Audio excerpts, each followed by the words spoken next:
What up, New York Giant Nation and football fans all over the world? It is your boy, Mac the Giants fan. I'm with my guy, the super dope co-host, Hello. Adam Costas. This is the real deal NFC East Roundup. Punch that intro, baby.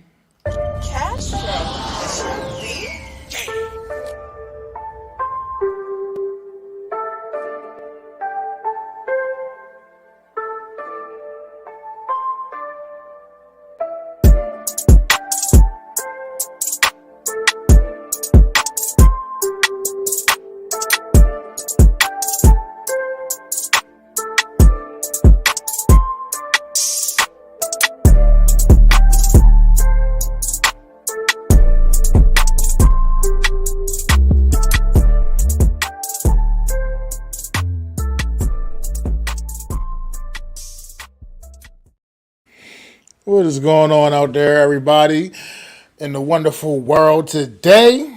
What's good with you, Adam, man? How you feeling, brother? I am doing good, feeling good. It's been a nice summer, and we have one more preseason game to talk about. Preseason 2, week 2 is in the books, man. It's in the books, man. It was a little eye-opening, man. All four teams in the NFC East, man. The Eagles, Cowboys still kind of staying pat, not really trying to, show too many of their cards. I kind of get it. I get it. They have the less to prove in the division. Giants, Commanders putting a little bit more on display. I mean, the Commanders rolled their starters out there for half damn near the whole first half on Monday night. It looks like basically, for the most part. But we'll talk about them a little bit later, man. But we're gonna get right into it, y'all. Everybody, we're gonna get right with it, and we're gonna go right to the Eagles this week.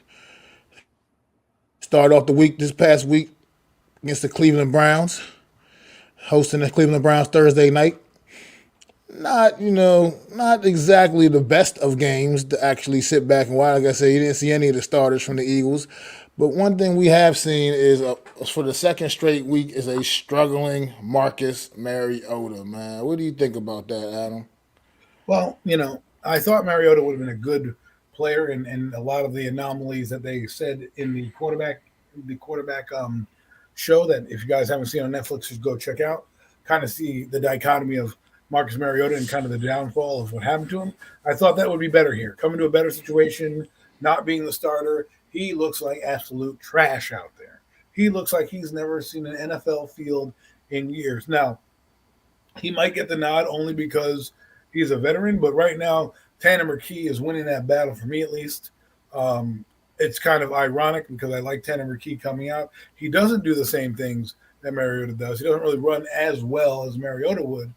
He's a totally different person than Mariota. But the fact that he's a sixth-round pick beating a grizzled veteran, a guy that, I believed in for this team, that if Hurst went down, or was knocked out of the game or something, that Mariota can come in and play. That doesn't look to be the case. And if I'm the Eagles, that might be my only concern is, hey, man, do we really want to go out there with Hurst and McKee as our guys? How are we going to approach this?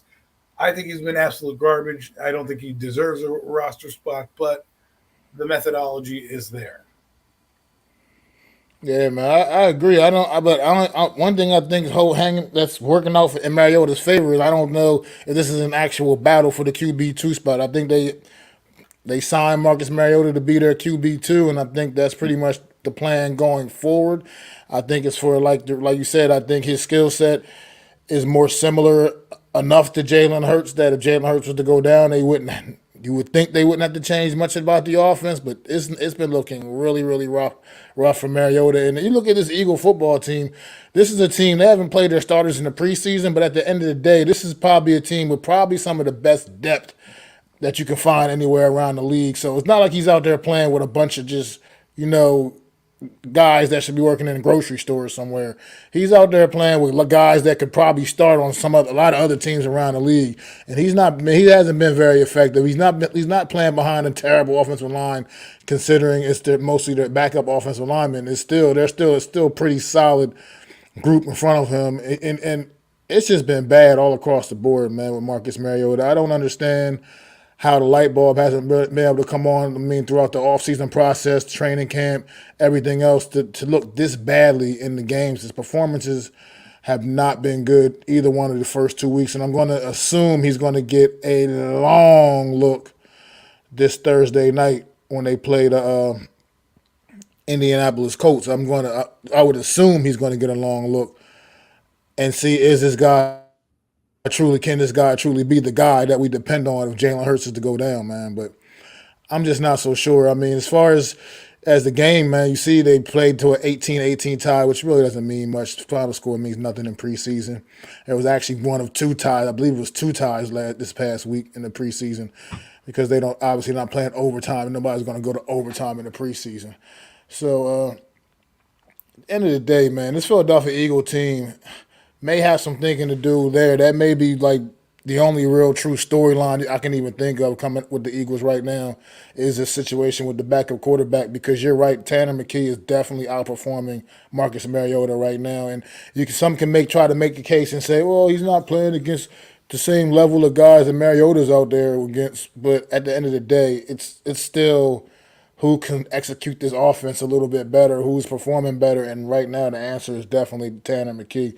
Got Eagle Nation already. A lot of people in Eagle Nation already calling for that to be the move, So growing really impatient with Marcus Mariota, man. Well, I mean, let's play devil's advocate here and say that he is essentially he's learning the system, right? He's learning the ins and outs of the system. And so maybe this is his growing pains because, his numbers don't look awful when you look at them back at them. But then when you think about how he orchestrated the game, I don't know what he's looking like in practice. And I don't read all the Eagle reports. Obviously I'm not a huge Eagle fan, but if he's looking good in practice, then that's all they need, right? Essentially, at the end of the day, we're not making the call. And if they decide, you know what, we want Tanner McKee to be here, we can get him on the practice squad, which is a risky move, and then you keep Mariota there. And a lot of people are going to take out the 49ers playbook and probably keep three competent quarterbacks on the roster. God forbid something goes down, especially with all these guys running these days. So I could still see him making the roster. I don't know what, like you said, Mac, I don't know what the agreement was. Like, oh, hey, you're going to be the star, the unquestioned number two, no matter what. We'll see how it plays out. Worst case scenario, he's on the roster, and you just roll the dice and hope you get good Mariota, right? So, I mean, yeah, that's what they can hope for. I mean, I feel like at this stage of his career, I don't know if he would have come in with anything less than maybe an agreement like that. I mean, considering he was a starter for most of the year last year in Atlanta, I find it kind of hard to believe that Mariota would even put his name on a contract in which he has to come in and compete for the backup job, So I'm thinking that's probably one thing that does have to give him that little bit of extra security. But at the end of the day, we got to see more. You got to see more if you're an Eagle fan from him, just because. Look, it can happen. Jalen Hurts did get hurt and had to miss a couple of games a year ago, and we saw how that worked out for the Philadelphia Eagles. And so they definitely need a guy that they can rely on to be back there in the event that the worst happens and Jalen Hurts has to miss a game or two here and there. Need a guy that you can feel comfortable can go out there and win you some football games. And with the way what you've seen from Marcus Mariota, he's not giving you the confidence that he's that guy that can go out there and do that. I mean, maybe I don't know if the system in general is just not a great fit for him. You would think that it would be, but maybe they could be that too. I mean, maybe I don't know, but the light bulb hasn't come on yet, man, and I'm just not sure what they expect from in this situation with the Philadelphia Eagles going forward, man. Even though it could be worse things to be talking about, we are talking about their backup quarterback because they're giving us not really much else to talk about anyway. But at the end of the day, it's still something we know how important backup quarterbacks are around the league, as we know quarterbacks go down like anybody else. So. He's got to get this together. Well, one thing I want to touch on before we move to the defensive side, because there's a couple of people I'd like to shout out there, is the Eagles drafting Tanner McKee is a smart move because you get a guy in your system, and he can learn it, and he can become the backup you want. Because think about it these days, all these quarterbacks have to have some type of element of running. an element of escapability, which means you're going to get hit more. That's just how it's going to be. They can't protect you outside the pocket. They just can't, because then you're going to, might as well be flag football, and then I'm not tuning in, right? So they won't be able to protect you there. What does that mean? You're going to need a backup quarterback at some point to come into the season to take a breather for this guy, because he got, the wind knocked out of him, or, to kind of keep you afloat for a couple games because you're in a playoff race, right? So, and I think it's becoming more and more valuable as teams go forward. I think in the entire NFC East, they have pretty decent backups across the board that could help either any quarterback out in this team. And Mariota just needs to be good enough. Whether that's him playing more, him learning the system, I don't know. But having Tanner McKee there, I think is key, because Jalen Hurts. Let's say next year Jalen Hurts is there, Tanner McKee's second year in the system, he gets banged up good. You don't have to go look for a waiver wire pickup. You got a guy already on the system. It's a position on the field. So why don't you have the best at that position, regardless of if there's somebody in front of you? You know what I mean? Absolutely, absolutely, man. But like you said, let's gonna jump over to the defensive side of the things, man. Like I say, once again, it's not really getting a lot of like their top guys starters, but they're young. You got a lot of young guys getting some work, some good work, and you're seeing what some of this young talent the Eagles have added this past off season are capable of. That front line, man, in particular, man, Nolan Smith and Jalen Carter, man, and the kid from last year, the big boy from last Davis. year. Yeah, Jordan Davis, man. Those cats, man. Whew, Rich they're gonna be saying. forced to be reckoned with for a long time in the NFC East, man. Those guys right there, man. Like the Eagles, they got the guys that are kind of on their way out the door, and they've already got the replacements already in house, man. And it's looking pretty disruptive with those big guys up there, man. So it's pretty interesting. I was watching the game. I was talking to an Eagle fan on the phone, and I'm like, I tuned in late, so I'm like, who's number three? He goes, oh, that's Nolan Smith. I'm like, that boy huge. That boy huge. And I'm like, man, this guy is enormous, and it's just interesting to see that. I told him, I said, listen, you have a good deal here. Nolan Smith doesn't have to start for you. He can come in and just be a hired gun, be a guy that gets after the passer. You don't need him to be the starter right now, because you got guys in the front of him that can do the job or are capable enough to hold the fort down while you usher these guys in. I think it's a great plan that the Eagles have done. You got to see a lot of their young guys. Gunningham's a guy I'd like to mention. I know they signed Miles Jack and Zach Cunningham. Miles Jack obviously retired, but he's in a battle with Nakobe Dean, and Zach Cunningham's looking competent enough that if Nakobe Dean doesn't pan out, you got a guy there at least who can be functional on defense for them. Who knows? Maybe he rises up and it's Zach Cunningham and Nakobe Dean out there starting. But their defense looks like it's going to give us some trouble. And I know people don't want to talk about that, but we're going to find out what a D line is, right? And I know the Giants are excited about the line. Remember, there's a lot of guys that are average, and average talent makes average talent look good. Great talent makes average talent look bad. Okay, and the Eagles have great talent across the board. Let's respect who they are. Nolan Smith is that dude, man. They're going to have, think about this: Hassan Reddick, Nolan Smith, Fletcher Cox, Brandon Graham, the Sweat kid, not Montez Sweat. I forget the other Sweat kid's name, but Sweat. They have a ton of guys coming at you. It's almost like what the Giants did back in the day, where you had 4 or 5 pass rushers coming off the edge to replace these guys. The Giants, if you were to look at their roster in comparison, have basically 2 guys on the roster. This team has about 4 or 5. Yeah, I totally agree. I mean, Eagles are absolutely loaded when it comes to pass rushers. No lack of pass rushers and guys that can get after that quarterback on that Eagle defense. Another young guy's been getting a lot of work for this Eagle defense, man. Back in the secondary, young man out of Georgia, Kelly Ringo, man. I've been noticing he's been getting a lot of work out there, man, and pretty much trial by fire. Now, granted, he's not going to go out there and he's not going to dethrone James Bradbury or big play Slay. But at the end of the day, this kid's been getting a lot of work as well. I think he's like a 4th or 5th round pick for the Eagles. And what do you think about Kelly Ringo? I think Kelly Ringo's got some work to do. I was talking to an Eagle fan, and they were a little upset that he didn't make that play. And I'm like, listen, he was there. His eyes kind of probably drifted. It's college, and plus that was a weird throw, man. That DTR throw threw that guy right open. Like it's almost as if Ringo was looking down, ready to intercept the ball, and it's like, wait, the ball's not going that way. And before you know it, the guy's catching the ball. So I think if you look at the overall play, yes, it's a completion. It was a big time throw, and also you were in the right position. Now, once you learn the speed of the game and you catch things up, and like you said, doesn't have to be a starter. This is what great teams do. They bring in guys and they can give him a workload and say, listen, here's 10 plays, master these 10 plays.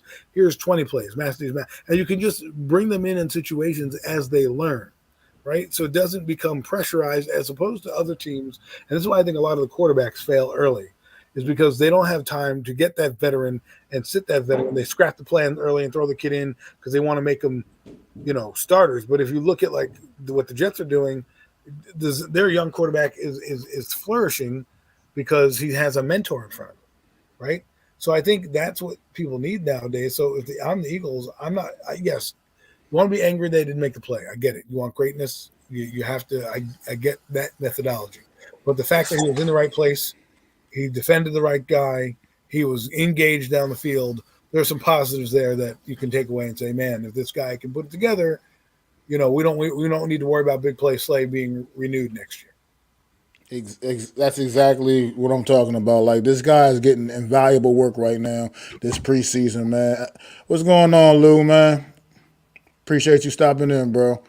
Hey But man, right now, he's getting invaluable snaps right now. I mean, these are very big learning experiences. Clearly, if things go in a perfect world for the Eagles, things go right, he's not going to be necessarily needed to be a huge contributor this season as a rookie. But the things he's learning right now, and just the fact that he's getting prepared to be ready if need be, if his number's called, these are the things that matter. And this is why teams like the Eagles are good. This is quite frankly why they're good, because they develop talent the right way. They're just not. They're not necessarily having to rush these guys out there. These guys who even could be even capable and maybe ready to play still don't have to necessarily go out there. They can still kind of take their time and develop. And then when it's time to unleash them, they unleash them. well, So you're starting to this see it around. Philadelphia Eagle team is Sorry, there. No, go ahead. you're starting to see it around the league with the competent GMs. Our GMs becoming competent. You're seeing players that are. You can say, hey man, let's keep them in the system, and then we don't have to worry too much, right? That's what you want to do. You want to bring your guys up through the draft. You want to draft guys, even if it's an abundance at a position that you can say make a business decision down the road. Because at the end of the day, it's all business, and you want to get better. But you also want to do it in a timely manner where you can be able to be a player in free agency. And let's say for next year, Big Play Slay, who has a good season, has 6 interceptions or something like that, and you're like, man, you're up there in age. Your salary is a little too big. We got this guy, Kelly Ringo, who's we think is going to be good. You have that guy locked up for a few years as you build more cap and as you grow. Now, obviously, you want to sign Big Play Slay. You never want to get rid of your guys, but there's methodology behind this, right? Also, trade bait. If Kelly Ringo decides he plays well and the light clicks on, maybe this year you get rid of him if you're not in the Super Bowl race. Now you probably will be, but like I'm saying, these are the types of things down the road that you think about. Like, hey man, is a bird burn the hand better than two in the bush? Yes, but if I can make a deal where I can get a couple more draft picks back and still have this corner, yeah, I'm going to try to be a little greedy and do that too. So resources on a team are valuable. That's why I think when you build a team, that when you draft a guy, even though you draft a receiver and then you pick one in the third round, you never know who's going to pan out, and you never know when you may want to use that guy as trade bait down the road, as an asset. You don't have to make. Not every pick is going to hit, but not every pick is destined for your team. Sometimes, if guys get injured, remember the NFL career is what, 2.5, 3 years. So at some point that guy's going to play. So it's just good to have guys in your roster learning your system and not having to worry or rely on getting waiver claims and saying, "Hey, play our system." Absolutely agree, man. But yeah, not much really else to take away from this game last Thursday night. Like I said, 18-18 tie, two teams. Neither one of them really really rolled out any no none either one of them rolled out their starters. It was just mostly just all backups playing the entire game. So for the Eagles this week to finish up the preseason, man, they've been having joint practices with the Indianapolis Colts. Apparently, it's getting a little chippy out there, out there in joint practices with the Colts, man. I mean, the Eagles haven't shown anything all preseason. You expect anything to change with that this week coming up? Well, you want to see it be chippy. The Indianapolis Colts are also excited that they get to play the Philadelphia Eagles, right? So they're trying to make a name for themselves. So I understand why guys are chippy. Eagles are on a different playing field than the Colts. Do I think they're going to show anything?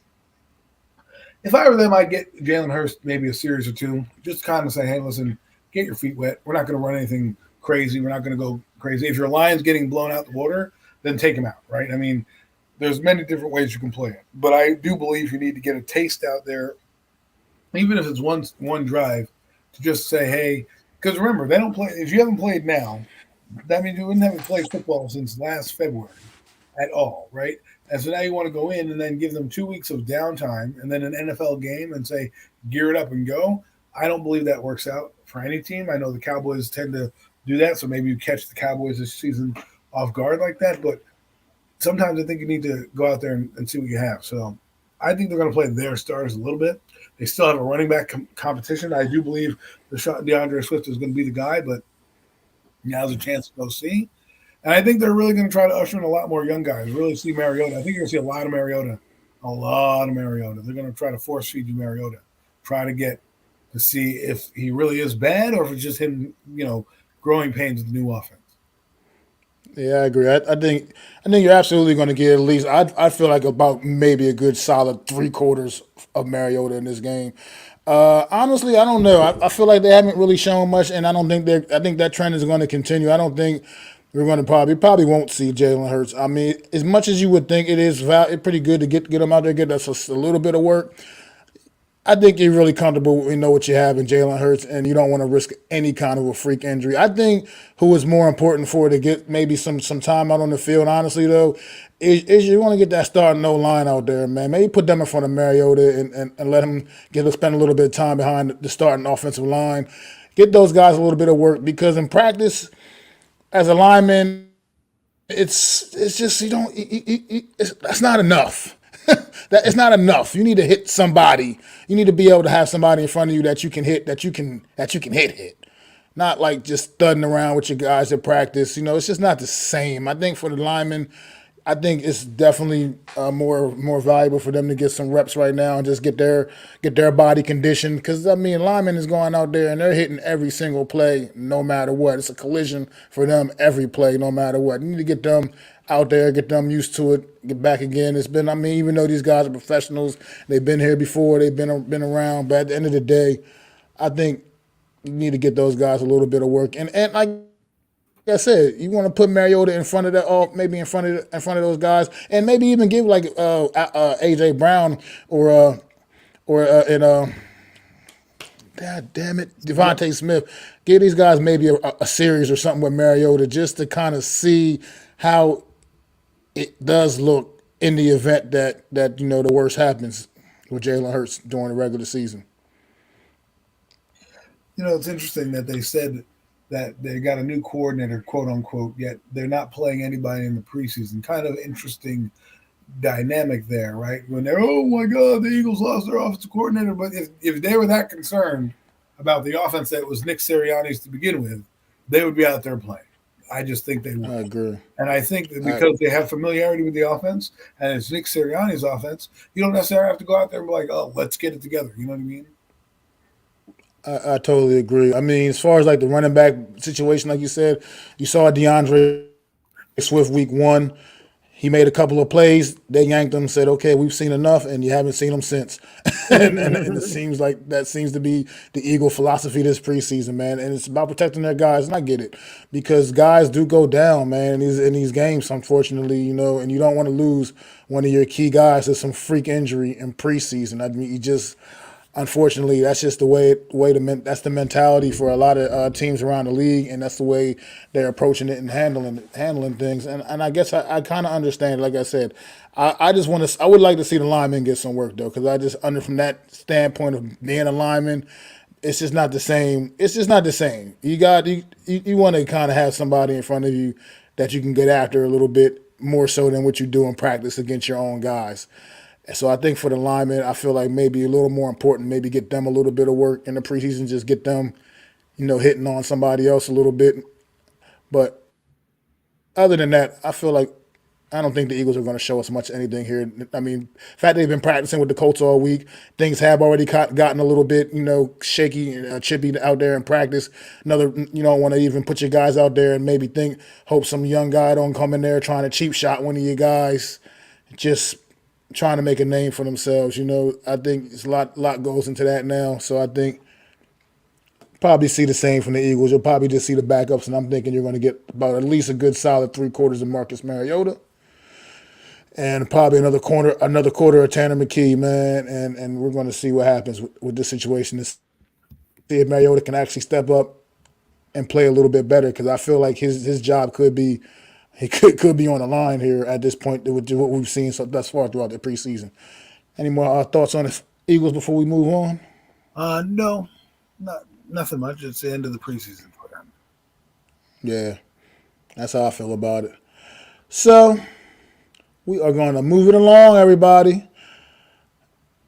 We are going to move it along. And Friday night, we had the New York Football Giants hosting the Carolina Panthers up in MetLife Stadium, man. This one was a little interesting, a little eye-opening, man. Giants threw their starting offense out there, and they went downfield like a hot knife through butter, man. It was just easy. It looked very, very easy. Jones the Waller was in full effect during this drive, man. But he spread the ball around pretty well. Wasn't even though Waller got 3 passes, 4 thrown, 4 he had 4 thrown to him, and he had 3 catches. Jalen Jones still spread the ball around pretty well here and during this one and only drive that he was on the field. Hit Paris Campbell, Isaiah Hodgins, obviously Bellinger for the touchdown. He had the little pass to Jalen Hyatt that's more like a run play, but it was actually technically a pass that went nowhere. But the fact of the matter is he still spread the ball around pretty well, and he looked confident on this drive. I mean, I know people can say it was against the Carolina Panthers in the preseason, but at the end of the day, it's still the way you go, the way you do it, and the way they did it was in a dominant fashion. What do you think about the starting offense from the limited time you saw the starting offense Friday night, Adam?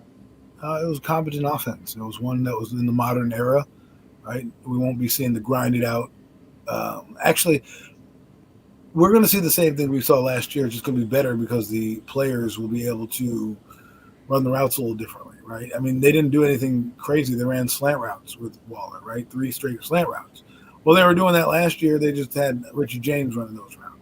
And this is what people need to understand about a number one option as opposed to a receiver. Waller is a number one option. So don't get caught up in, we need a number one receiver, because what he's doing is going to open up a lot of guys down the field. Daniel did look, he looked all right. He looked like he understands the offense. The offensive line did what they needed to do. I like how they moved him around a little bit. I wonder if that's going to continue. And I wonder if that's because they don't believe in the offensive line. We'll find out come Dallas. That's something I'm going to look at. But, it was exciting to watch. I like Paris Campbell. I wish the throw was a little better to see him score, but, things happen in the heat of the moment. And the running back, I think there is a running back competition to me. But if you were takeaways for the first offense, crisp, good. Again, the Panthers, I hate to say this. I know you don't want to hear it, but damn, the Panthers are terrible. How do you get blown out twice in 2 preseason games, man? That is terrible. So we know where they're going to be, bottom 5, but it's good to look good against a team, and I'm excited. Well, okay, you hit on the offensive line. I'll definitely get back at the offensive line, man. I mean, the whole starting 5 pretty much only played that first opening drive. But, and then they started doing a lot of moving guys around. And Evan Neal played the whole entire first half because he wasn't able to obviously play last week and didn't get the joint practices with Detroit the week before. So it was actually a good move. I felt like keeping Evan Neal in there with the second unit throughout the entire course of the half. Evan Neal played really, really well in my opinion. I mean, everybody keeps remembering that very final play of the half when he kind of got beat on the stunt. And it happens from time to time. But overall, we saw some really good reps from Evan Neal out there. I mean, even on that first drive with the starters against most of Carolina's starting defense. I mean, they didn't have Brian Burns out there, which obviously is a big factor for Carolina. He's they're a key player, maybe their best player on their defense. But at the end of the day, it was still most of their starting defense. Evan Neal played really well, in my opinion, as well as the entire starting offensive line. John Michael Schmitz, I can't say more about this kid. I said this on the show a couple days ago, and I'm not going to be scared to say it again. I think this kid's an All Pro by year 2, man. I really believe that the light bulb is going to come all the way on. He's going to just continue to get better and better and better as this season goes on. We get into the regular season and the season goes on, he'll have his growing pains. He'll take his lumps. Obviously, he's a rookie, but at the end of the day, when you know, man. You see the things that this kid's already able to do and how well he does it. He's like a seasoned pro out there already, man. And I feel like by year 2, man, this kid is definitely going to be an all-pro, man. I just think he's going to be a top center in this league for years and years to come. Giants have a couple of core guys, and if Evan Neal can keep the consistency up and play as well as he did against this Friday night for the most part, his footwork seems to be a lot better. It seems to be a lot better. Now, sure, he wasn't going against the most accomplished pass rushers this past week, and he'll definitely be tested week 1 against Dallas, against Dallas. But at the end of the day, he still looks a lot better than what we saw from Evan Neal a season ago. How do you feel about what you saw from Evan Neal and maybe JMS? I'm intrigued by JMS. Like I said, I think he's a giant. Like he looks like an old school giant when you look at his picture. He looks like somebody from like the '80s. He'd probably be on the Suburbanites, that team. He might fill out a little bit. He is 24. That's the only concern. So I don't know if he can put on more weight. But right now he's technician. I think he's going to be really good. I think the Giants found a true center. I remember we always talk about a true center. It's different than playing left guard or being moved like Brederson is. It's a totally different ball game. Being used to that, snapping that football and doing those snaps the way you need to do them, that's what you need, right? So I like his progress so far. I think him and Andrew Thomas are going to be all pros going forward. Evan Neal, I'm happy for Evan Neal. I'm not really worried about the game stuff per se, the preseason, but practice is what concerns me. Giving up 3 sacks in practice, that's concerning to me. I know he's going up against Kayvon Thibodeau, and that's credit to Kayvon Thibodeau, but Kayvon Thibodeau wasn't doing much this camp, and all of a sudden now he's got 3 sacks. So I want to see what happens against the Jets, and then definitely against Dallas when there's more game planning. I mean, the Jets is going to be a tough test. Everyone's going to play against the Jets, at least on the Jets side. Go watch Hard Knocks. That's how you know about that. So it'll be a good test to see against that team, but definitely against the Cowboys when they're going to be game planning and isolating you and trying to get you one-on-one against Parsons or Lawrence. That's when we'll really find out if the training is good. Because let's be honest, they could wreck a season. We are paper thin. No matter what anybody says, we are paper thin at the offensive line position. Right, we are hoping these guys don't get too banged up because, let's be real, if you knock out Brederson, Schmidt, then you have to move Brederson, who might be your left guard, and then you have to put in a Zudu, and it just becomes a conjumbled mess. So, we're hoping the next crop of guys behind him, Uzudu, and Marcus McKeithen's out. I don't know if that's maintenance day, but I need these guys to step up. Galowinski, step up, show that you're worth the money, because that's what you need to see. I know you asked about Evan Neal. Again, we can't really get a test until Dallas because that's when you'll know, hey, man, this guy's going to be good, or hey, man, we're going to be in for a long season. I hear you, man. As far as some of the other guys, Jalen Hyatt, we saw Jalen Hyatt absolutely take the top off of the Carolina defense with a big touchdown, man, catch where he just ran by everyone, man. He was just Tyrod threw that thing up. I felt like the ball took forever to come down, man, but he was still just standing there in the end zone, wide open. And Jalen Hyatt, man, what do you expect to think that he can bring to this New York Giant offense when you actually see that speed out on the field, man? Well, first off, credit Tyrod Taylor for sticking in there and delivering that throw, and then credit Jalen Hyatt for running a good route. And I think what happened was Eric Rowe underestimated the speed, and I think that's what will happen going forward. I think the Lions, the reason why I didn't see Hyatt against the Lions is because the Lions saw him for 2 days. And they were like, oh, this guy can burn us. Let's put 2 guys on him. That's why you saw that. The Panthers, who are complete clusterfuck, like, oh, yeah, we're going to see him. Then Jalen Hyatt did his great route and wiggled his foot. He reminds me of Deshaun Jackson. I was going to say, people might say Odell. I don't think he looks more. I don't think he's like Odell. I think he's more of a Deshaun Jackson. He's got that type of speed where you get him one-on-one and he's going to take it to the house. I think he's even faster than Darius Slayton, to be honest with you. And what he's going to do is he's going to help out Waller. Waller's going to open up a lot of guys, but so will Jalen Hyatt. So look for Hyatt. He may not get a lot of yards this year, Jalen Hyatt, because they may feature Waller and they may do the underneath routes with Paris Campbell and stuff like that. But look for a few shot plays down the field, which also lead, I'm not going to lie, going to lead to more incompletions, are also going to lead to more opportunities for turnovers. So that's what you're going to see when this happens. Like, you're going to see a different offense. You're not going to see 5 yards in a cloud of dust. You're going to see the NFL knows you. They're going to bring a blitz. They're going to make sure that Daniel can stand in there, and they're going to try to see if this offense really runs. And the offensive line's got to hold up enough. We haven't had a talent like this, like I said, a talent speed-wise, I think ever. I mean, Odell was different. Odell, I don't want to compare him to Odell because Odell was on a different stratosphere. That guy moved at a different level. His movement skills were off the chart. This guy is going to be a solid player for this Giant team. I think he's going to be the best receiver at the end of the day. He, to me, makes Darius Slayton expendable at some point down the road.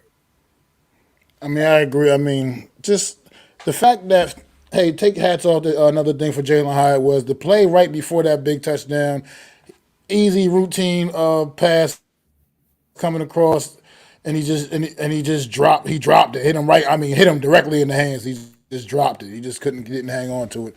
And then to be able to go back out there to follow on play and run like you said, run a great route and just like I had to literally wait for the ball to come down. Tyrod did hang in there with mad pressure in his face and got a good enough throw off, and was able to make that play. But Jalen Hyatt, that's something else good to see in a rookie young player, to be able to shake off something like that, because that pass he dropped was actually kind of the first pretty much real pass that was thrown to him this preseason. I mean, and the fact that you've been talking about how great his hands have been in practice, and then he drops the first opportunity he really actually gets. And then he came right back and answered back and responded back the way you want to see anybody do. And so take my hats off to Jalen Hyatt. But he wasn't the only rookie that played well in this game, man. Eric, how do you feel about Eric Gray, man? He scored a touchdown in this game. Tough run, scored a touchdown. As he scored a touchdown in this game, and they still had him back there for all the kick and punt return duties. I'm not so sure about punt return with him, man. He still got me a little nervous back there. Doesn't look comfortable back there as a punt returner. I think I'd be okay with him with the kick returns. It looks like, but the punt returning looks a little questionable for me. But he's also a tough runner, and like I said, it's gotten to find his way into the end zone on Friday night. How do you feel about Eric Gray's performance? Well, you saw a lot of growth from him in that game, and we'll get to that in a second. To address the kickoff thing, I don't mind him being a kickoff returner. That's fine. That's more of a the guys are coming at you in kind of more of a controlled direction. The punt returning, he is not comfortable back there, and I do not want him costing us a game. And that's what will happen if he is back there. Listen, it's different when the bright lights are on. Dallas is coming. That wind is going to be blowing, right? And there's a guy streaking downfield on the Dallas Cowboys screaming at the top of his lungs, going, or some shit. And you're there and you haven't really fielded too many punts in your life, and this is your first major stage. Boom. You get hit. Like Tiki Barber, I see what they're trying to do. I don't think he has the juice that Tiki Barber had. Tiki Barber had a little bit of an extra gear. And he also did in college, right? He was third down back. He caught the ball. He was a receiver. Gray to me just doesn't look comfortable as a punt returner. I would ex-nay that. And plus, I want to see somebody back there like a Mickens that's on the team, Pimpleton, somebody like a Cole Beasley maybe, or Jameson Crowder, a guy that's going to give me some juice as a weapon. I'm tired of fair catching a cloud of dust with this team. There's reasons why Tyreek Hill is put back there on punt returns when he was with the Kansas City Chiefs, is because they knew that was a weapon, an extra way to flip the field, so to speak. So get a guy out there that's not going to cost us, understands depth, going to know when to call fair catch and when not to. As far as his running goes, I thought it was pretty good. I thought he learned from his mistakes. Seeing the hole a little better. There's a little bounce in his step. I think he is going to be the third back on this roster. Gary Brightwell is not going to make this team. I'm sorry, he's got an unknown injury right now. He hasn't played. I wouldn't be surprised if he ends up on IR. Because if you're watching the running back rotation, and before we get into the running back rotation, I want to say one more thing about Eric Gray. He also picked up the blitz. He missed the blitz on the Tyrod Taylor thing, and that's why Tyrod got hit. The next play, they did the same thing. He picked up the blitz. That was really good growth from the rookie. But Joshua Corbin also got some burn in the running back room, and I think Gary Brightwell's days are numbered. James Robinson didn't get any burn last week. Burrito's not going to get any burn. You think this week that when they play the Jets, you're going to probably see Barkley in for a series, Burrito. You're probably going to see Eric Gray, and you're probably going to see Joshua Corbin. And those are probably the four guys that are going to make the roster out of the backs on this team. You think they're going to play Barkley this week? I'm not sure. I don't know. I don't know. I think they'll get a series. The only reason is because I listened to the Hard Knocks, and the coach was like, I need you to get a little something just so you feel the juice of the game. And it's like, okay, give him the rock, let him play. I don't want him his first game to be, Dallas Cowboys. He needs to get in there, get a hit or two. I know we're being cautious, but sometimes being overly cautious is what gets you injured. Sometimes getting him in there and see. I want to see the whole offense function. The Jets are bringing it. The Jets are bringing it on Saturday. It was said they're bringing their starters. They're coming with a lunch pail. Okay, why not dress rehearsal? You have 2 weeks before a football game actually begins. From the time you kick off at 6 p.m., right, and that game ends, you don't have another game till the following September 10th, right? So you're going to go through cut day. You have Labor Day weekend, and then Labor Day week is when you start to practice for that team. That's 2 weeks. You need to get them something in there. That's what I believe. That's what needs to happen. And I think what you're going to see when the roster's cut down is Gary Brightwell on IR. That's what I believe. Well, we will. It doesn't look good for Brightwell. The fact that he's just not getting any work right now, and you got guys like Eric Gray, Joshua Corbin, just taking advantage of the opportunities they're getting. It doesn't look good for a guy like Brightwell, and James Robinson is looking definitely like there's not a spot for him on this team as well. So we will see how the running back depth chart shakes out behind Saquon Barkley. As far as go defensively, man. Once again, it was about the young guys, man. For me in this defensively, man. The back end. Let's start with the back end, man. We got Trey Hawkins, Deontay Banks. Been two guys we've been talking about a lot during the training camp in this past off season, man. How are you feeling about these two young guys potentially being your starting outside corners with Dory Jackson doing a lot of the slot work? Well, I mean, it's kind of interesting to see because the Giants have invested a lot in the cornerback position with Aaron Robinson not on the field. Darnay Holmes, in and out of the lineup, not necessarily winning the job. I mean, Darnay Holmes is doing so good, and Dory Jackson's moving to the slot. That's how good Darnay Holmes must be doing. I mean, think about that. I think these are two corners fit Wink Martindale's system. He likes bigger corners.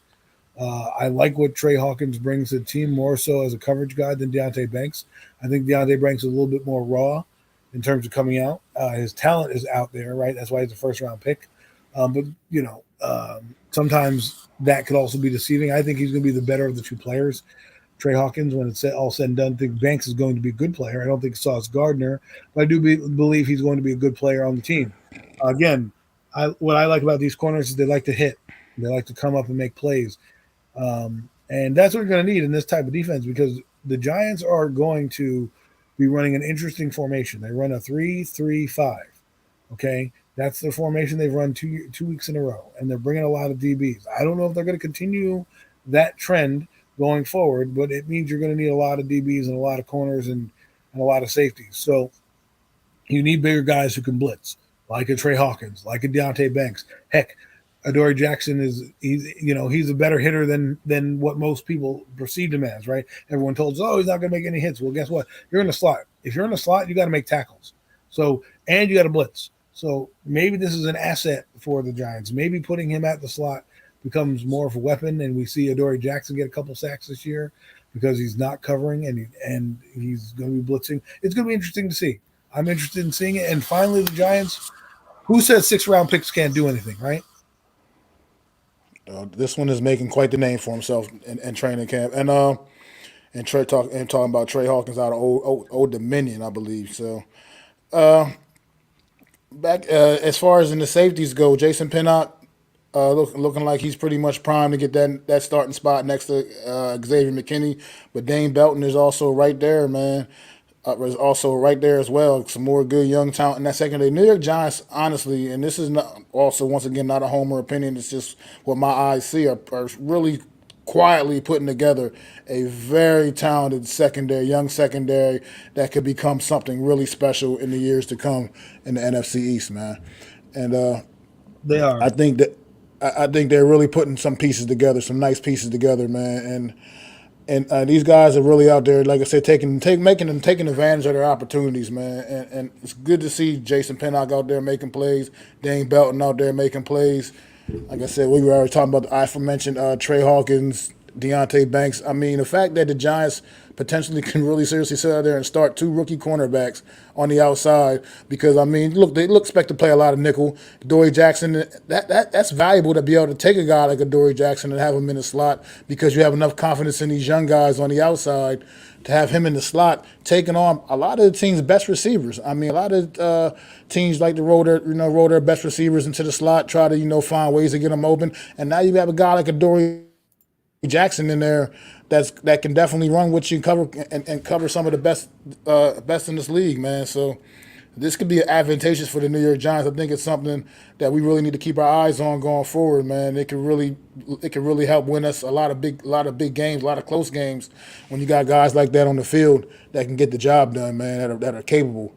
And another rookie I wanted to bring up real quick that had a big game, 7th round draft pick. You know where I'm going, man.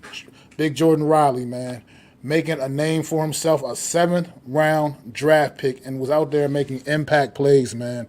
I mean, this guy was just bullying his way into the backfield, man, and just making plays How'd you feel about Jordan Riley's performance on Friday night? I feel he's good. It makes DJ Davis expendable. I know people don't want to hear that, but you got to look at the big picture. When you see these guys and they're drafted guys and they're making plays right now, it's good to see. It's good to have a backup behind Dexter Lawrence. I think there's depth at the D tackle position, more so than we had last year. I think he'll be part of that depth. I think he'll be part of the rotation. And like I said, who says 7th round picks don't matter anymore? So when people are saying, oh, just trade him for a 7th round pick, well, the Giants are going to get some picks this year, this coming cut down day. Okay, they're going to trade for a couple 5th, 6th, 7th rounders. You watch, and when we're sitting here a couple years from now, and there's a ton of these 6th, 7th, 8th, 6th, 7th rounders on the team rounding out the roster. I mean, because we haven't even talked about Jarvis Owens, right, who's playing as a 7th rounder in that secondary, who can also help with like the development of Dane Belton. I mean, it makes Xavier McKinney expendable. I'm sorry to say that. I like Xavier McKinney, but if you're running Jason Pinnock out there, Dane Belton, Jarvis Owens, and then you have another draft coming up, it makes, not saying you don't want to sign Xavier McKinney, but you can look at your resources and say, look, we've got a couple guys already in the system that are already cheaper than this guy. We can go put our money elsewhere, get a big-time guard, big-time defensive end, big-time, receiver if you need to. So look at these guys like a Jordan Riley and Jarvis Owens as assets to the team. They become trade bait. They become guys that can be on your roster. What makes good teams great is their depth on the team that everybody buys in, that's been a part of their system. And then those guys go off and they flourish. Or, hey, let's think about it like this. Maybe they replace the guys on your roster. But what happens is they develop a foundation. They get playing time. Look at all the other young guys on the roster. Carter Coughlin may not make the roster. Cam Brown may not make the roster. Those are all old 6th round picks, right, from the other regimes. And now we got guys like Marcus Keithan possibly making the ball club. Jarvis Owens making a name for himself. Riley, DJ Davison, they're saying is doing well. These are the type of battles you want to see. These are the type of things you want to see, and these are the type of things you want to hear. Absolutely, absolutely, man. I mean, some people left this game and they were still kind of like wanting more from, like, for instance, Kayvon, Aziz, Ojolari from the pass rush standpoint. I mean, Kayvon did get the one sack in the game earlier in the game, but at the same time, do you think that's maybe a little premature? You think these guys will be okay once we get going under the season? Me saw what Aziz did in his limited playing time a year ago due to all the injuries. You saw the guy was pretty much getting a sack a game. Do you think you have any reason for concern with the pass rush consistency of the pass rush? I'm more worried about the guys behind those two, more so than those two per se. One thing I will say is I do worry about Kayvon is Kayvon what we think he is. You know what I mean? He may be a good player that doesn't get the sacks, right? And that's because the thing about it is somebody mentioned, I think it was Zion, who goes, Wink Martindale's defense is not about sacks. Well, listen, when you draft a guy 5th overall, you're dreaming about sacks. Okay, you're dreaming about top 10 in this category. So let's see if he can, come over that hump. But I'm worried about the depth behind him. Like I like Tom and Fox, but O'Shane Zimenez not really that great. Tyrus Bauer's not that great, and that Baldino guy, while I like him, is raw. He's rawer than a piece of meat. You know what I mean? So, like I said, look for the waiver wire claims to happen. The Giants are razor thin at certain positions that if an injury happens here or a guy gets taken out of a game, that could be an exposure. The one thing I will say about Kayvon Thibodeau is that he needs to step up in the run a little bit. They were attacking his side a little bit on the run game. That was a little concerning. But, again, it's preseason. You don't know if he was just, trying to do a technique or being vanilla or, whatever the case may be. But I'm concerned more so with the depth behind them. Totally agree. Totally agree with you. I mean, as far as Kayvon and those guys go, I don't have no much worries about him. And honestly, Kayvon Thibodeau might not necessarily be that high sack guy, the big time sack guy, but I think what he will always be is a disruptor. He'll be that guy that'll always be like that gnat that just won't go away when you're sitting there eating your barbecue on the summertime at the cookout. I think he'll be like that kind of guy, always just be that guy that's always just kind of around the quarterback, always bugging him, always just getting annoying the hell out of him. You know what I mean? Even if he's not necessarily getting the big time sack numbers, he'll always be that disruptor. I feel like that's the kind of guy that I'm kind of seeing him. And I think Aziz he'll be kind of be that guy to be able to clean it up a lot and get the sacks. He'll be the guy getting home. So I expect probably a little more on the sack number from Aziz, kind of just from what you've seen from the two guys. But we never know. Honestly, I think I believe in both of those. I believe in the talent of both of those two. And like you said, it's more that's the depth behind them that's a little more concerning. Shane Zimenez, the guy you brought up, he's pretty much looking like he's getting his absolute last opportunity to prove himself with this team. He played practically the whole damn game on Friday, and honestly, it didn't. Nothing He really didn't looked. make a mark. He's Yeah, O'Shea. nothing didn't look great. Yeah, nothing great looked great about him, You, even when you he was would out there think against that their guy. third stringers. You think that guy would be dominating that thing, right? And that's why I'm concerned that Evan Neal got beat by this guy in practice. I know they got you every time, but that's the thing that concerns me. If this guy is beating Evan Neal in practice and then goes out again in these games and is getting absolutely dominated, we have more of a cause for concern because this guy, I don't necessarily like Zimenez. I'm not saying I hate him, but he, after his first, I think he's playing a little out of position. To be honest with you, I think he's a D end, and they're trying to use him as an outside linebacker, which is a little harder to do and transition to than already knowing that. Kayvon stood up a little bit more than he did. In Old Dominion, he put his hand in the dirt. O'Shane, and yeah, you're right. It's his last legs. I think he makes the team only because they have nobody else out there, and unless there's some guy that I'm missing on the radar, like for example, let's say Jet players, they cut somebody who is good or something like that. I think he's going to make the team by just attrition and sheer lack of numbers. But if those guys cut Julian Aquara or Romeo Aquara up there, I'd say, you know what, Jimenez, see you later. Those guys have production. I would take like a Julian Aquara. I can dig it. I can dig it. I don't know. I'm not sure how. I feel like Jimenez has a lot to prove this Saturday against the Jets, and I'm pretty sure we're going to get a big look at O'Shane Jimenez on Saturday against the Jets, man. Do you How think about the he's rest of the starters? You real think how quick? much you think? Oh, go ahead. Do you think Tom and Fox is outplaying O'Shane Jimenez? Yeah, absolutely, Okay, that's all. If you can't beat absolutely. out that guy, if you can't beat out that guy, an undrafted rookie free agent, you're in trouble. I absolutely believe he is. I just haven't seen enough. O'Shane Jimenez is out there with guys on Friday night that he should have been dominating and wrecking. That he should have been wrecking the game, and he just wasn't. He just absolutely wasn't. I don't. Sometimes your days are just numbered, man. And maybe it's time to go move on, change the scenery. Maybe you can get him going somewhere else. Maybe, but I just don't. I just don't see it, man. With guys like him, he's a big bubble guy for me right now, and I'm just not seeing it. I could see this regime just moving on because like they have nothing invested in him anyway. He's not one of their guys, so I don't know. There's no real loyalty to O'Shane Jimenez if he's not making the plays, and he's just not making the plays. So at the end of the day, though, he has one more. He has one more game here to prove himself against the Jets, against a good football team.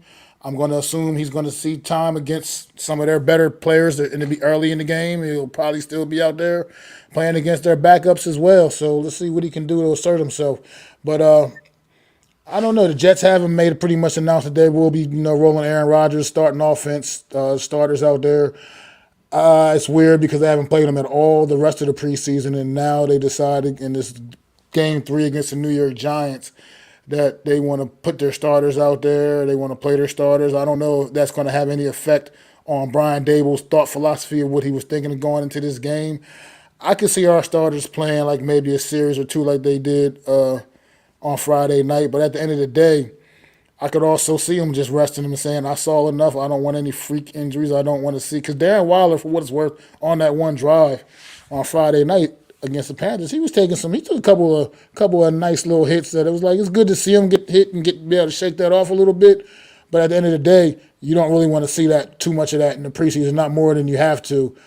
And I mean, you got to also remember the Giants and Jets play each other this season in the regular season, so nobody really truly wants to show their cards here. You know what I mean? So at the end of the day, how do you feel like Brian Dable approaches this matchup on Saturday?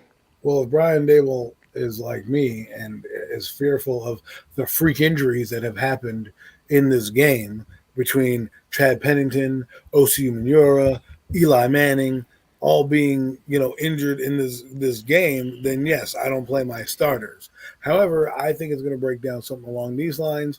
The Giants are probably going to get a quarter of football, the starters. I think they're going to bleed it unless the series bleeds in to the to the unless the series bleeds into the second quarter. I don't think they're going to start the second quarter. I think they'll just start. I don't think they'll start the first quarter, and I think then the second and third will be Tyrod Taylor, and then part of the third will be Tommy DeVito, and he'll take the rest of the way. I think they're going to want to feature a lot of these young guys. But again, the Jets, I heard on Hard Knocks, go watch Hard Knocks. It just finished a great series. I know some people don't like the Jets, but it's an NFL program, so it gets you inside the game a little bit.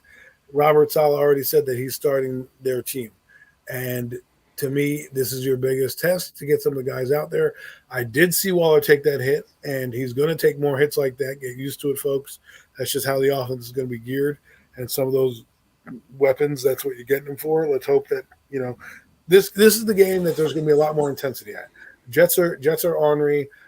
Robert Saleh is going to have that team fired up. You got to come out and play hard. I know this. The thing I was thinking about like today, O.C. Manura was lost in this game. Eli Manning got a cut in this game. I'm like, oh, those are the type of things you don't want to see. But at the end of the day, you want the game to be played because you never know when the next Victor Cruz, Wayne Corbett is going to emerge. I mean, I just look at this as an opportunity for like a lot of the guys, the bubble guys, like the O'Shanes Jimenez's, the Matt Perts, the guys that got things to prove. Man, this is pretty much their showcase game for them. This is the game where guys like that they gotta step up and man, pretty much half the 53 is probably more than half of it is probably already figured out. I mean, basically, you're talking about probably maybe 10 to 15 roster spots that are kind of up in the air right now, kind of somewhat for the most part, man. And guys like that are that are on that bubble, man. This is the game where they got to step in and show their worth, man. So I feel like guys like I think we're really gonna have the spotlight on guys like I said, Matthew Purse, Shane Lemieux, the like I said, the O'Shane Jimenez's, and some of those other guys, man, that really have something to prove that their future is. I mean, even Sterling Shepard. I mean, look, we saw Sterling Shepard out there on Friday night, not with the starters. Wasn't out there with the starters. He didn't get out there until it was like the second unit in there, and he got the one catch. But like even a guy like Sterling Shepard, who's just his roster spot, to be quite frank, is just it's not guaranteed, man. So guys like that got to. I think it's the week for those guys, man, to really show who's going to make it those last few spots that the guys are competing for and fighting for on this roster, man. And as much as the Jets are playing their guy, I just can't imagine they're going to throw Aaron Rodgers out there for too long, man. I can't see him playing more than a couple of series. I just don't. The way this preseason has been shaping up, the way teams have been approaching this preseason, I just don't see a guy like Aaron Rodgers out there for more than maybe a couple of series at the most in this game. You're just not going to gamble. You're not going to gamble with your fate of your team like that. I feel like in a meaningless preseason game against, like I said, once again, reiterate an opponent that you will be playing in the regular season. That to me is also what makes this also a little more intriguing and interesting. Is like clearly there's no game planning in the preseason games anyway, but you just don't want to show any of these guys anything too much because you know you're going to see them down the line in a much more important game. Yeah, I think Aaron Rodgers is going to get a series or two. It'll be good to see a good quarterback out there, a good test for Deontay Banks. Aaron Rodgers likes to eat up young corners. That's not a spoiler. That's a prediction. That's what he does. That's his MO. He looks at you and says, "Yep, gotcha." I'm sure he'll be studying tape this week. Robert Saleh said in the video he wants to get Aaron Rodgers a little taste of the MetLife Stadium. I do agree with you. You're not going to show that much, but it is a physical game, and we want to see that physicality, and we want to see some guys come to the forefront. It's going to be interesting to see who plays because most of the guys who play in this game, you're going to see a mixture of. You're either going to see guys who may not make the roster they're trying to showcase for a trade, or some guys that need the extra work, right? And I think with 2 weeks to go, you're going to see a lot of second teamers. Dane Belton might get a lot of burn, Jarvis Owens may get a lot of burn, but this is going to be a good team because that third team defense of the Jets is pretty good. I mean, I am scared for Tommy DeVito's life because those guys are going to come in waves at him. That offensive line is already terrible. I would have already kicked a lot of those guys to the curb. But like I said, Wyatt Davis did play better last week than he did this week. But this game is wonky. I'm going to enjoy it. It's a 6 o'clock kickoff. Get something nice to eat. Have some dinner. It's a nice summer day. Maybe go outside and have some lemonade. Eat outside and watch the game. One before we wrap the Giants up, man. How do you feel about Tommy DeVito as a matter of fact, as a young quarterback? I've just watching him. This guy seems like he has a potential future as at the very least, really solid backup around a backup in this league and make it as a career backup at least. At the very least, you know what I mean? This dude he seems pretty competent. I mean, he's out there playing behind the worst of the worst of the offensive line that the Giants have to offer by the time he gets in the game. But this guy, man, he makes some throws, man. He does it with confidence. He does it with conviction. And how do you feel about Tommy DeVito? He's got moxie. I like it. If you're going into next year and you say, Tyrod, we're going to go in a different direction because we like DeVito, I still think you should bring in competition here. Like a guy like DTR I do like. However, Tommy DeVito is competent enough where, Hopefully he's on the roster. Like if the San Francisco game happened, right? You lose Daniel, you lose Tyra, or even the Bears game this year where we lost both Daniel and Tyrod. You'll have a guy who's competent enough to make a couple throws here and there to move your team downfield, and you won't have to run the Wildcat the entire way. So we'll see. It's good again. Good to have a guy in the system. Does Tommy DeVito, blow the doors down? No, but is he a competent player? Yes. He's better than any other backup quarterback I've seen the Giants had in a long time that was not undrafted. Davis Webb, Kyle Aletta, Tommy DeVito looks like he has some juice.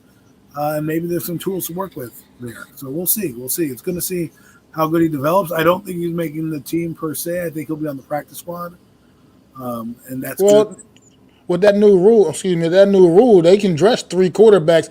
That one quarterback won't be a part, won't count against your the game, like whatever. He won't count against him, but he'll be able to be out there in uniform, and he can only play in the event that your first two quarterbacks go down. You can't just rotate them in the game and put them in packages or anything random like that. But he can be dressed for the game, and he won't count against your the 46 game to however many people it is for the game day roster. But but he has to make the roster though. That's what I'm saying. That's why most teams will be carrying the three quarterbacks because of that rule now. Right. Because you can dress that quarterback, the extra quarterback for the game. But right, and I'm saying they're only going to keep two and put DeVito on the practice squad so that because the Giants get injured, they're just going to roll with that shit and say, boom, because you can bring a guy up from the practice squad. Maybe you'll be right, and if they bring him up, it won't count against the roster. So maybe he can still be on the practice squad, and this rule will go into effect. I don't know. I have to look that rule up, but he'll be. I don't know if he'll be on the because it depends on the receivers, right? That kid, Bryce Ford Wheaton, he had a couple catches. He's looking like he might move up the roster, right? Do you really want to expose him to the practice squad and clear waivers? There's gonna be a lot of roster jiggering around here, where we're gonna have to figure out some things. So we'll see what happens. I think he's earned at least a practice squad berth in my eyes. Roster spot will come down to just numbers. We will see. We will find out, man. But we're gonna move on, everybody. We're gonna go to Dallas, man. Dallas went out to Seattle, Pacific Northwest, this past week, and once again, like the Eagles, Dallas hasn't really been showing too much this preseason as far as their guys, their starters have not really played at all. None of their key starters anyway. And starting with Cooper Rush, Cooper Rush is a competent backup in this league. Obviously, he proved that a year ago. I think they're pretty set in that when it comes to that spot, man. Their backup quarterback situation. They have some good young receiving talent that also I think is not to be slept on, man. Jalen Tolbert had a pretty solid performance out there for the Cowboys. 4 catches of 66 yards. And Kevontae Turpin, another guy that made his name on special teams a year ago for the Cowboys, out there getting a lot of receiver work as well as in part of this Cowboys offense. And then also another thing that we got the Cowboys. This Cowboy team has just found out. If you didn't know, now you know. They have good running back depth in Dallas. Very good running back depth. Deuce Vaughn is a little plugger, man. That dude is pair him up with a guy like Pollard. He has an ability to go in there behind that Cowboy offensive line and make some plays as well. So keep an eye out for guys like him as we approach week one. How do you feel about the? Go ahead. Well, it's funny you mentioned Deuce Vaughn, and I want to start with him real quick. The reason I'm starting with him is because you look at O'Shane Ximines and you look at Deuce Vaughn. Deuce Vaughn is seizing the moment. He's in there with backups, and he's playing above the X's and O's. He's earning his time. He's making it so the Cowboys have a tough decision when they cut him, right? Same thing with kind of like Eric Gray and stuff. But at the same time, he's still seizing the opportunity. And that's the difference between a lot of young players that you're seeing right now is getting that opportunity and seizing it. And that's how you make a roster. And like you said, they do have plenty of running back depth. I think this kid, they're going to keep Jerry Jones, one of those guys. They're probably going to find a way to keep this guy on the roster. Just because, like you said, Mac, he could be a valuable weapon. People don't understand, man, If you got big offensive linemen like they do, and you have this guy who's 5 foot nothing, okay, linebackers like Okereke, who pride themselves on being speed, cannot see you now. So they're going to take an angle because they might see a flash of white, and all of a sudden now you're up the you cut back and you're out the gate, because they can't see him, right? It's like when a quarterback like Kyler Murray has to move out of the pocket because he can't see through his lineman. Same thing happens with the quarterback and the linebacker. If you can't see the little running back getting the ball and you don't know where he is because he's now running into a mound of bodies, sometimes that could break. Maurice Jones-Drew is a key guy that used to be like that. He was a little pinball guy that used to, once he would run up to the line, find a little crease, and you couldn't see him between all the blue shirts and black jerseys, and then all of a sudden he's off to the races. Deuce Vaughn could be that guy for them. Absolutely agree, man. He looked really really sharp. I mean, in his limited play, he didn't play a whole lot on Saturday night. That game came on really late. Too. That game came on like 10 o'clock at night Saturday night. But he didn't play very much. I mean, but at the end of the day, like you said, the moments that what he did play, he took full advantage of the opportunities, man, and he was making plays, man. So don't think. I mean, Zeke's gone, and people are questioning is Tony Pollard can he be the guy? He doesn't have to be the guy because like he can be the same guy he was a year ago. Just this time he'll be kind of more in the leading role, which he kind of was last year anyway, even with Zeke still there. But he'll be more so definitely in the leading role, as well as having guys that can definitely complement him and come back there and spell him. And the Cowboys don't like they won't be really losing much of a beat, man. So that running back depth is something to really keep an eye on for the Cowboys. They really ran the ball well in this football game against the Seattle Seahawks in this preseason game, almost for 100 yards total rushing, and that's pretty good in a preseason game when you're not even playing any of your best guys. So so pretty impressive with their running back there. I really don't not a whole lot more to take away from this game, honestly, because like I said, they're just not, like the Eagles, they're just not showing you very much right now. I mean, it's not like we're seeing Micah Parsons or DeMarcus Lawrence out there or anything like that. Not even seeing their starting no line. No Dak Prescott hasn't made an appearance this preseason yet. Haven't seen Tony Pollard. I mean, none of these. So it's like just don't know truly what you're going to get, man. As we're gearing up for week one here, this Dallas Cowboys team is keeping things kind of under wraps a little bit, trying to be a little bit of a mystery. But at the end of the day, they put together some nice things, some nice pieces. It looks like, and they've got some solid depth heading into the season, man. Looking like they're building some really good depth with this team. I mean, everybody's trying to take a page out of that Eagle playbook, man. Right now, man. See how the Eagles are constructed. Everybody wants to kind of be like that. I mean, and that's a good goal to want to be. I mean, that's a phenomenally a team that's put together great, and everybody obviously it's not easy to do that, but that's what the mission is. That's what the goal is, and this Cowboys team is looking like a team that's potentially closing the gap, man.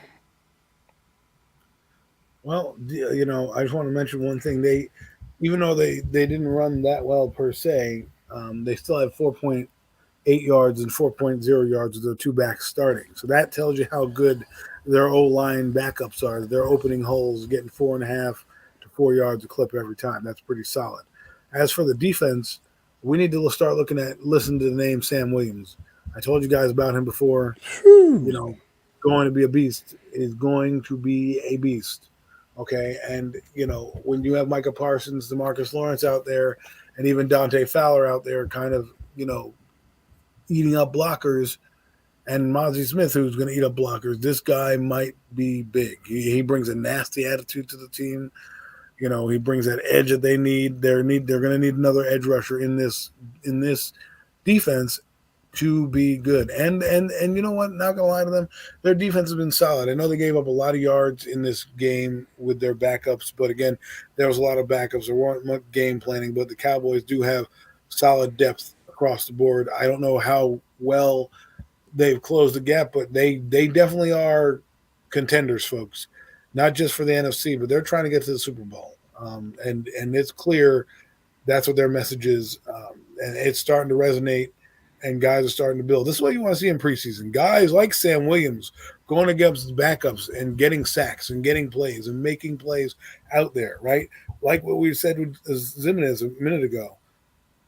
you need to go out there and dominate and make plays to make this team. And that's the difference between being a good team and just being a guy on a good team, right? Sam Williams doesn't have to start, but if he gives them, 7 to 8 sacks this year and makes some key plays down the stretch, that's all they're going to need him for.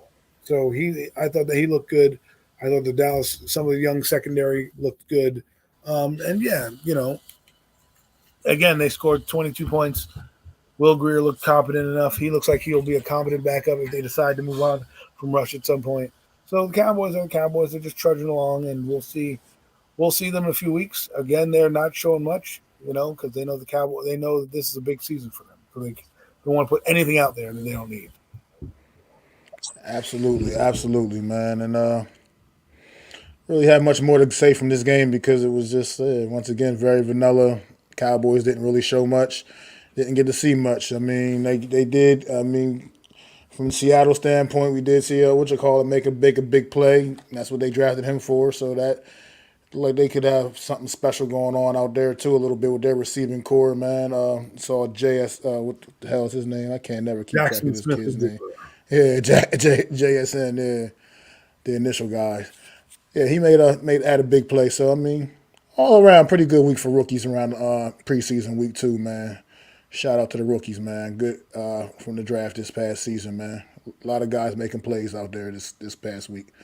But the Cowboys upcoming this week to wrap up the preseason, man. They got hosting the Las Vegas Raiders.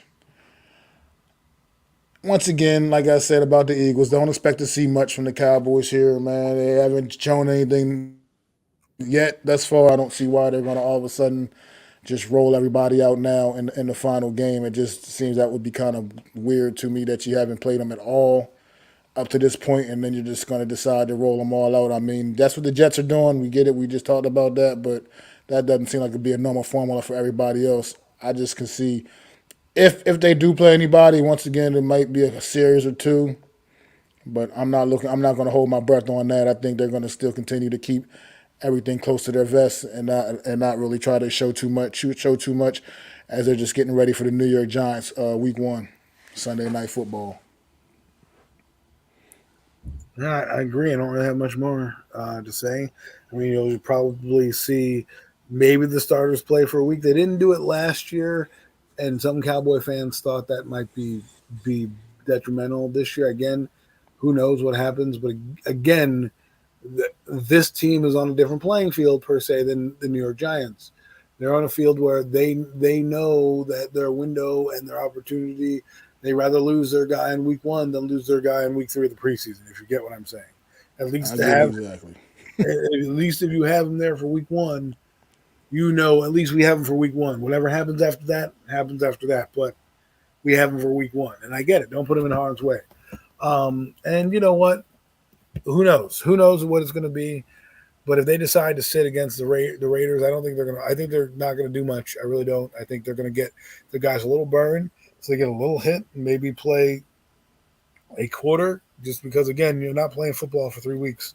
It's a long time. So 2.5 weeks at least. So a long time. So let's see if they can get their guy. If they can get their guys in and out quickly and remain healthy, I guess.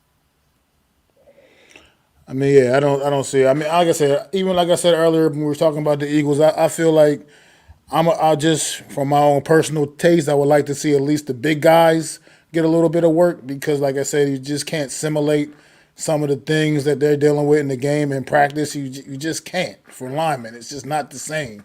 You can receivers, you can go out there and still run all your routes and all your stuff. Quarterbacks can do all their things. Linemen, they need that contact. They need that real contact that you can only get from playing against another opponent. You know what I mean? So I feel like I just, from my own personal taste, wouldn't mind seeing the big guys out there getting a little bit of burn. But at the end of the day, I don't run these teams. They're gonna do what they want to do. Cowboys ain't showed nothing thus far this preseason. I don't think they're going to show much this weekend either, man. So we'll see how they wrap their We'll see how they wrap their preseason up, man. But we're going to move on along to a Monday night football game in the preseason in which the Washington Commanders snapped the Baltimore Ravens insane preseason winning streak that I didn't even realize they had until people started talking about it the next day. I can't even remember how many games in a row apparently that they had won in the preseason, but that streak has come to an end, courtesy of the Washington Commanders and a game-winning field goal. But enough of all of that because nobody cares about the final score of a preseason game. Sam Howell. Sam Howell. Well, how do you let's talk about Sam Howell, Adam. Let's talk about him. Let's talk about him. As Elliot Knight would say, let's talk about it. I know. One thing I will say before we go into Howell, I know it's only a preseason game, but this team looked like they were up for trying to break that streak. And so who says you can't play a football game to simulate playing a football game? And that's what they did. And I thought Sam Howell really acquitted himself well. Right? I don't think he did much to, hinder his stance as a starting quarterback. Jacoby Brissett comes in and was average, through his Jacoby Brissett interception that he always does.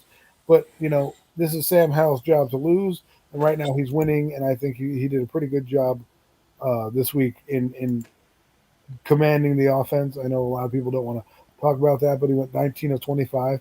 And he got reps. He had to get those reps, right? Like he's a young quarterback. He needs those reps.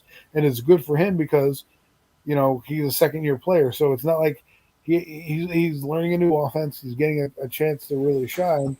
And again, this is good. Build his confidence up. I know you say it's preseason, but they need confidence. They need reps. The more he plays well, the better his confidence will be, the easier it'll become for him going forward. I mean, they're playing the Arizona Cardinals. Now, granted, the Arizona Cardinals might be a sneaky opponent, but we all think they're not winning more than 5 or 6 wins this year at best. So if you can get with Arizona and you can get out the gate and get to 1-0, who knows at that point? He looks competent enough. I know they lost Terry McLaurin for a few weeks with a sprained toe, but he was getting the ball to the right guy, moving that offense. They look competent, and don't sleep on this Washington Commanders team, man. Don't just chalk it up and say easy W, because if they put it together, right? If they stay healthy and they put it together, they have a competent defense. I know it didn't show up much, but Emmanuel Forbes looks like he could be a solid player for them going forward. Their front seven we all discussed. They could be a team that gives you some trouble. And if you're, sleeping on them or saying, you know what, screw you, we own them, they might bite you in the ass. Totally agree. Totally agree. I'm gonna go back to Sam Howell a little bit myself, but Sam Howell, man, you used the word earlier. We were talking about Tommy DeVito. You used the word moxie.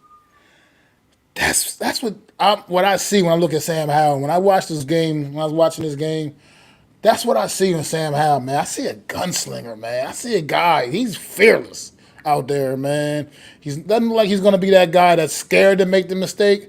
He's gonna go for it, man, and he's got the playmakers to do it. He absolutely has the playmaker. Don't sleep on the Washington wide receiving crew, man, and their playmakers. I mean, talk about Terry McLaurin. He got banged up a little bit. He'll be out, nothing too major. And then you got the Jahan Dotson, the De'Ami Brown, the Curtis Samuel. Don't sleep on that crew of receivers, man. They might not be the flashy Jalen Waddle, Tyreek Hill type of combinations, you know what I mean, or A.J. Brown, Devontae Smith. But at the end of the day, these guys, that's a very competent group. And then to add a healthy Logan Thomas to the mix at tight end, man, he's got some guys to work with out there. Like I said, Antonio Gibson, who is also a very good receiver out of the backfield as well. He's got some weapons, and he's not scared to use them, man. He spreads that ball around, and I mean, he goes for it, man. He's looking for the home run every damn time. It looks like. I mean, and that could sometimes, could be a detriment sometimes, and he'll have to learn and know how to navigate that. But at the end of the day, I like a guy who plays with that kind of confidence, man. And Sam Howell, they might have finally found their answer at quarterback. And it's been a long time in Washington since they've really had true stability at the quarterback position, man. And they might have possibly found their guy, man. We'll see. It's still early to determine. I don't want to make that call officially, but at the same time, this guy looks like, to me, he's passing the eye test for me. I like what I see in the young Sam Howell, man. Well, I was talking about that guy last year. I got a lot of flack for it. for saying that he might be good or putting him on a team as being a backup and developing. But hey, right now he's looking good. The thing that intrigues me about what you said is that we're forgetting that he has a new offense. He's running the offense as if he's been in that offense for 10 years. He just got that offense this year, right? He's only had it for a few months, and he comes out there and doesn't look like the game's too big for him, that the communication is there with his targets. Kind of interesting to see early on, and maybe that means that he is better than we thought, right? And maybe Sam Howell proves everybody wrong. It's like, and is there Kirk Cousins or whatever, that guy that rises from the Phoenix? Remember, their owner was in the booth and they score a touchdown, and a lot of things are happening. And I think the upswing of the Commanders is starting. And wouldn't it be interesting that they find their pick? They would find their pick in the 5th round. I mean, it would be. I mean, that's the way it goes. But like you mentioned before, Sam Howell, that kind of happens. It kind of goes that way with some guys, year to year, during the draft process. But Sam Howell, had he would have came out a year earlier, would have been a 1st round pick probably. So, well, not even probably. He would have been a 1st round pick if he would have came out a year earlier, a year sooner. So, at the end of the day, this guy is a guy with some serious talent, and he's got some talent around him that I think people are kind of sleeping on. This Washington team, you're right. People are underestimating this football team, and I think you got to watch out because they can come up and get you, man. And I'm not saying they're ready. They're going to go out there and win the NFC East or anything crazy like that, but don't necessarily just assume that this team is going to be in the cellar either, man. This team is going to compete. They're going to go out there and give everybody their best shot every week. And like I said, they got a guy at the helm right now that looks like he's never going to be scared to pull that trigger, man. So they might be a very exciting team to watch. Actually, the Washington Commanders, man, it could be a very exciting team to watch, man. I agree. They're going to be interesting. I want to see what their defense does, and see how their defense, comes together. But it's going to be, like I said, don't sleep on this team. Competent quarterback play goes a long way and will get you what you need to do. Like it will get you wins in this league. Remember, the NFC is not hard. It is not a hard conference. So quarterback play that's okay. Yeah, you're going to want that. Yeah, absolutely, man. So, yeah, just gotta, like I said, this is gonna be one of those sneaky, dangerous teams all year long, man. I think every week, whoever they're playing against, man, is gonna be in. It's gonna be interesting. They're gonna be in for something. So we'll see, man. Like I said, I've just been very impressed with what I've seen from Sam Howell, who coming into this was one of the biggest question marks in this division in general. I mean, definitely for them, period. But in the division as a whole, just around the league, is what can Sam Howell do for the Washington Commanders? And he's been out there showing you what he can do. I mean, yeah, in preseason action, we get it. It's preseason, no game planning, no things limited, But at the same time, like I said, I believe in what my eyes see from a guy, and I see a guy that looks like he can do some things in this league. Not necessarily, I'm not saying he's the next coming of Patrick Mahomes or anything crazy like that. By no means, like you said. But everybody's not going to be that. But guys, most teams can get, like you said, somebody competent to run their offense. That's all it takes, man. Like I said, he's got some other good talent around him to help make plays. Like you said, with 2 touchdown passes in this game on past Monday night. Sam Howell, like I said, he's looking like he's potentially the real deal for Washington Commanders, and they may have found their guy with a 5th-round draft pick a year ago. So we'll see how that goes with them. And as for them, they'll be wrapping up their preseason, hosting the Cincinnati Bengals, who we pretty much know also will not probably be rolling anybody out there in this game. Already without Joe Burrow, obviously. So, what do you expect to see? You expect to see more another substantial game time from Sam Howell in this one as well, or you think they probably maybe lessen his load a little bit in this one because they maybe have seen enough? Do you think? Well, I think Sam Howell, and I want to read this quickly to you. This is a scouting summary about Sam Howell. Howell was an obvious 1st-rounder at the end of 2020, but 2021 had major impacts on his draft stock.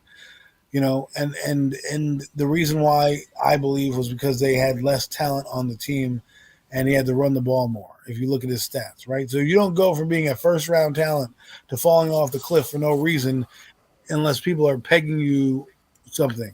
So this guy might be better than we think, right? Sam Howell, I think, is going to get a lot of playing time here. I don't think they played the Bengals this year. I could be wrong, but I think you're going to want to see him again. I would play him definitely 2 quarters, almost into the third. And hear me out. The reason I say that is because you want to see how he comes out at halftime, making adjustments to the game, get him a little bit more. The more reps you can get this kid, right? The more reps he has, one game under his belt. You're gonna try to cram a lot of football. The more exposure, the more confidence you can build, the more things that he can see, the more repetitions, the more practice he gets in live action, the better I think he'll be. So I think he'll get at least 2 quarters in this game. I mean, that would be a lot considering he pretty much played the whole entire first half on Monday night as well. But we'll see. I mean, and I think their thought. I mean, with Sam Howell, a guy like him right now, you kind of do want the reps are more valuable for a guy like him than some of the more experienced quarterbacks, starting quarterbacks, just because he's getting this is his first opportunity. At the same time, knowing that he is your starter now, that you have named him the starter, he has won the job, and the work he's already put in the preseason. I don't know how they might want to. I don't know if they might want to approach a little bit more, a little more caution with him this game. But at the same time, it can go either way.